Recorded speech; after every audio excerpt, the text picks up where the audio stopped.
အမျိုးသမီးတစ်ယောက်ရဲ့အလှဆုံးအချိန်ဟာဘယ်အချိန်ပါလဲအောက်ပါအချက်လေးတွေလေ့လာကြည့်ကြရအောင်နံပါတ်1ကိုယုံကြည်မှုရှိနေတဲ့အချိန်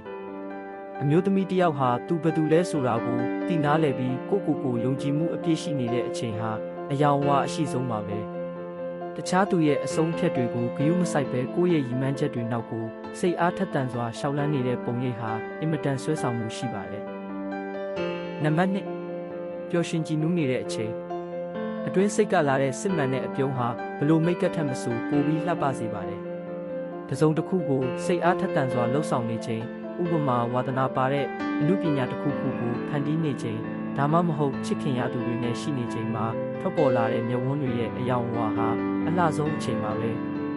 နံပါတ်3ရင်းကျက်မှုရှိလာတဲ့အချိန်အသက်အရွယ်တစ်ခုရလာပြီးဘဝရဲ့အနိမ့်အမြင့်တွေကိုနားလည်လာတဲ့အခါစိတ်ရှည်တည်ခံမှုနဲ့ကျင်နာမှုတွေပေါင်းဆက်သွားတဲ့ရင်းကျက်တဲ့အလှဟာလည်းအစားထိုးလို့မရတဲ့အလှတရားတစ်ခုပါနံပါတ်4မေတ္တာထားနိုင်တဲ့အချိန်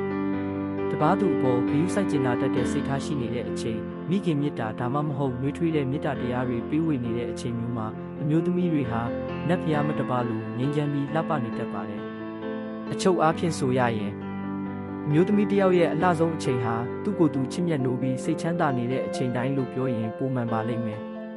အလှတရားဆိုတာပြင်ပရုပ်ရည်ထက်အတွင်းစိတ်ကလာတဲ့အလင်းရောင်ဖြစ်တာကြောင့်ကိုယ့်ဘဝကိုယ်တိုင်စိတ်ကြည်နက်အောင်ဖြတ်တန်းနေတဲ့အခိုက်အတန့်တိုင်းဟာအလှဆုံးပါပဲ